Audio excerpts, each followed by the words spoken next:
Hey there, cats and kitties. I am the Blues Man, Johnny Blues, and with this video, we'll be discussing my thoughts on episode 1 of the anime series, Rokka no Yuusha. And this was another series that I hadn't actually planned to take a look at. In all honesty, the PV didn't strike me as something that I wanted to gravitate toward, and just on the off chance, I decided to check out the first episode, and I was completely wowed by its colors and vibrancy, the vibrancy of the entire world taking place in an almost Mayan pyramid-laden cityscape and everything, and the aspects of mythology. I mean, the entire look and the presence and the style, the vibe of this series is very reminiscent to the kinds of things I think back to fondly about like the Final Fantasy RPG gaming franchise and everything, which is one of my all-time favorites. The idea of these characters coming together in this purpose to eventually defeat the demon god and everything like that, and how the goddesses, the goddess of fate, is the one who basically picks and chooses those of the strongest of humanity to bring them together for this purpose. I mean, there are so many different aspects to the story that are reminiscent of the classic Final Fantasy game franchise. And again, the character names from Adlet Mayer, who is pretty much the guy who starts off the story. You know, they are going to be holding this gigantic tournament where you have Captain Rainhawk of the West, who looks kind of like a mashup of the old Hanna-Barbera Blue Falcon and like an Indian brave, versus this Kwato Gain from the East, who is like the leader of the Red Bear mercenaries or whatever it is. And we find out, you know, they're going to be pitted against each other, and whoever wins in this tournament then goes on to fight the Princess Neshitania, who is overseeing it, as well as the king of this place, Piena. You know, the Princess Neshitania, she is apparently a warrior within her own right. And it's interesting because Adlet, you know, he basically decides to come in and crash the party.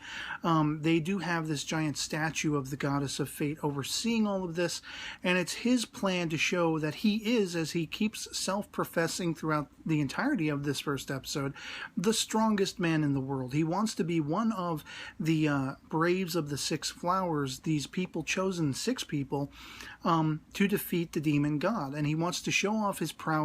He is a pretty strategic fighter, and he's got tricks up his sleeves, and he's like taking out both of these guys, Rainhawk and this Kwato guy, and he ends up actually getting arrested not that long after this.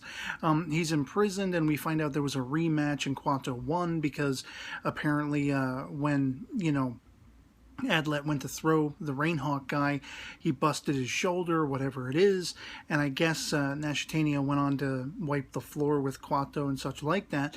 But as he's imprisoned, he's visited by this air quotes maid, who is pretty much, you know, hook, line, and sinker. This is Neshitania, but he's not. You know, he's kind of slow on the uptake on that whole framework.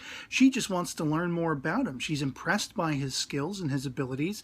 She comes right out and says she saw his work in the midst of this tournament, you know, crashing the party, as I say, and she's so impressed with it, wants to know more about him, and she calls him stupid because he is so slow on the uptake. He's not putting two and two together who she likely is. Then he's sentenced, and they put him off in this, you know, almost dungeon-esque pit where they, you know, block off the top of it with the bars so he can't get out, and he spends so many freaking days, weeks, months in this hole before finally he's like, maybe I ought to think about escaping at some point. You know. And then, of course, as is prophesized, and as we have heard through the discussions of the mythology of this world, all of these sort of generational aspects of former braves of the Six Flowers who came together to defeat the demon gods of the past, or it's the same demon god who has just resurfaced. He can resurface every so often. You know, you have this awakening effect where there's all this crimson color. And even, I think, the king is weeping out of fear because this is hallmarking the return of the Demon King. And that means, booyah, as, you know, in his cell as he is, the lights and the clouds surround Adlet. And sure enough, he ends up with a mark, one of the, you know, sort of flower petal-like marks of the Braves of the Six Flowers, and he is effectively won. of the strongest who will go up against the demon god, only to then be sort of rescued or helped escape by, Neshitania herself, who finally formally introduces herself and is like just chomping at the bit to ride off on horseback with him. They both spirit away in the middle of the night, leaving everything, all these sort of official aspects of, sending the princess off. They're just leaving, forget all of that. And they're heading toward the ultimate goal where all of these 6 are supposed to come together and form as a unit before they will take on the Demon King, tentatively. And just as I say, I love the look of the entirety of this series, and just that warmth and that, sense of hominess and magic and mysticism and aloofness that the Adlet character embodies. He is kind of the rogue, but he's also kind of the tentative hero in the making. And I love the look of the characters, again, calling back to the Final Fantasy aesthetic, especially with the bunny ears that Neshitania wears. Reminds me of the character from Final Fantasy IX, whose name escapes me. I think it's Fran. But, as well as Adlet's hair being multiple colors, and just everything is so vibrant. Everything is so magical upon first glance.